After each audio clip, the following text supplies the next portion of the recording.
Modification of root को पढ़ने से पहले हम कुछ पॉइंट बता देते हैं आपको, जो काफ़ी इंपॉर्टेंट है। कई एग्जाम में पूछे जाते हैं।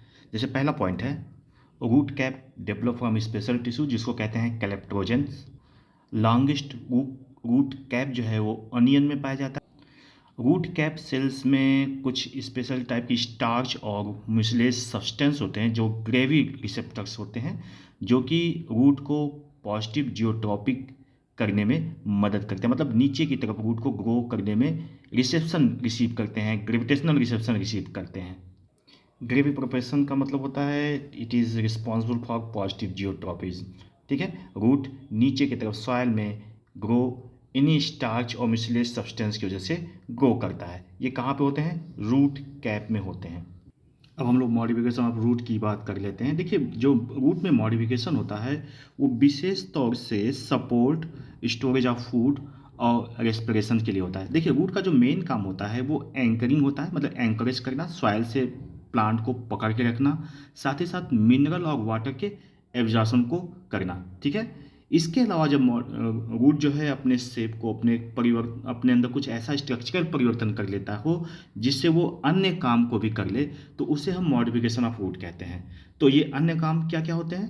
अकॉर्डिंग टू एनसीईआरटी, ये सपोर्ट के लिए हो सकता है, स्टोरेज ऑफ फूड के लिए हो सकता है, और रेस्पिरेशंस के लिए हो सकता है। जैसे फॉर एग्जांपल मैं बता दूँ, स्टोरेज ऑफ फूड के लिए टैप रूट में भी मॉडिफिकेशन होता है और एडवेंटिशियस रूट में भी मॉडिफिकेशन होता है। टैप रूट का एग्जांपल है कैरेट और टर्निप। इसी तरह से एडवेंटिशियस रूट का एग्जांपल है स्वीट पोटैटो। ठीक है, अब सपोर्ट की बात कर लेते हैं। सपोर्ट की बात में सबसे अच्छा एग्जांपल जो है ये आपको बनियान में मिलेगा। जो पीपल होता है, बनियान, सॉरी पीपल नहीं, बरगद, बरगद को बोलते हैं बरगद। ठीक है, तो बनियान में आप देखेंगे हैंगिंग रूट पाई जाती है, उसकी जड़ें लटकती हुई होती हैं, तो उस जड़ों को हम बोलते हैं प्रॉप रूट। तो ये सपोर्ट के लिए विशेष बेसिकली होती है। ये प्लांट को, बड़े प्लांट को सपोर्ट देती है प्रॉप रूट। ठीक है, इसी तरह से आपने मेज में देखा होगा, जब मेज का प्लांट होता है तो उसका जो लोअर नोड होता है, ये सबसे नीचे वाला नोड, ठीक यहाँ पे लोअर नोड, इस जगह से जड़ें निकलती हैं इस तरह से।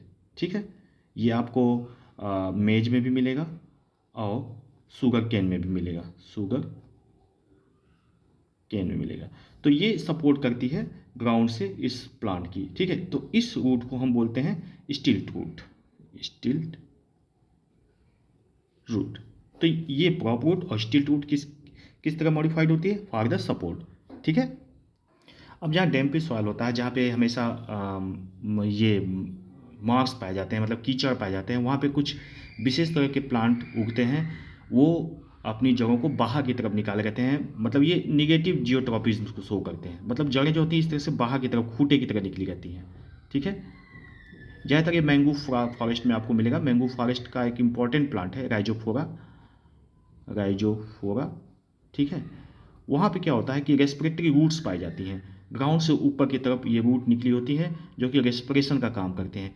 इन रूट को हम बोलते हैं निमेटोफोर्स, निमेटोफोर। तो निमेटोफोर्स जो होती है ये मॉडिफिकेशन किस लिए होता है? For the respiration, for the respiration. ठीक है, किस में पाया जाता है? राइजोफोरा में। राइजोफोरा कहाँ पाया जाता है? मैंग्रोव फॉरेस्ट में। मैंग्रोव फॉरेस्ट पूरे इंडिया में 2% हैं। ये ज़्यादातर कोस्टल एरिया में, समुद्र के किनारे के रीजन में पाए जाते हैं। जैसे ये इस सबसे ज़्यादा फॉरेस्ट इसका अंडमान निकोबार में है। साथ ही साथ उड़ीसा से लगा हुआ जो फॉरेस्ट है वो भी मैंग्रोव फॉरेस्ट है। सुंदरबन सबसे अच्छा एग्जाम्पल है, सबसे बड़ा फॉरेस्ट माना जाता है मैंग्रोव फॉरेस्ट। ठीक है, सुंदरबन जो कि पश्चिम बंगाल में है। एनसीईआरटी में रूट मॉडिफिकेशन के बारे में सिर्फ इतना ही दिया था, लेकिन हमें और डिटेल में पढ़ना है इसके बारे में, तो आइए इसको डिटेल में पढ़ लेते हैं। सबसे पहले टैप रूट में मॉडिफिकेशन के बारे में जान लेते हैं। इसमें फ्यूजिफॉर्म, कोनिकल, नेफिफॉर्म, ट्यूबरस और नोडुलेशन टाइप मॉडिफिकेशन पाया जाता है। देखिए, जो फ्यूजिफॉर्म मॉडिफिकेशन होता है इसमें क्या होता है कि रूट जो होती है दोनों तरफ से टैपर्ड हो जाती है, tapering at the both end. इसका मतलब ये हुआ कि इधर से और इधर से दोनों तरफ से ये टैपर्ड हो जाती है इस तरह से। ठीक, यहाँ पे ऐसा आप देखे होंगे मूली में, रेडिस, एग्जाम्पल रेडिस।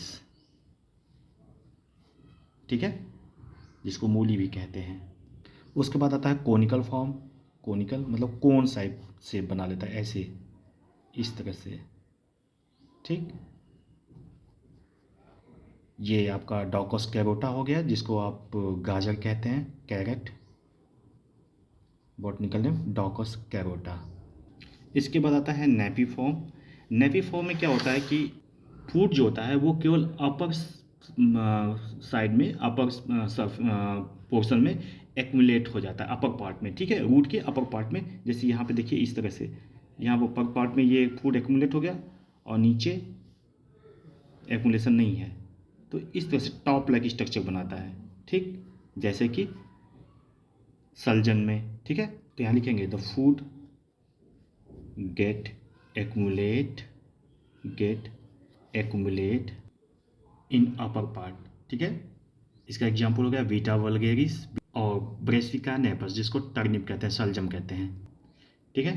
तो ये नेपी फॉर्म हो गया, इसमें सिर्फ अपर ये टॉप लाइक स्ट्रक्चर बना रहा है ना, लट्टू की तरह स्ट्रक्चर बना रहा है, ठीक है, इसको नेपी फॉर्म बोलते हैं। कभी कभी क्या होता है कि रूट इरेगुलर शेप में स्वेल कर जाता है, तो इसको ट्यूबरस रूट कहते हैं। इसका एग्जाम्पल है फोरोक्लाक प्लांट, मिराबिलिस जलापा जिसका नाम है। अब इसके बाद हम लोग एडवेंटिशियस रूट के मॉडिफिकेशन की बात करते हैं। वीडियो काफ़ी बड़ी ना हो, छोटी छोटी रहे, इसलिए इसको हम सेकेंड पार्ट में कर दे रहे हैं, आप इसको सेकेंड पार्ट में देखिए।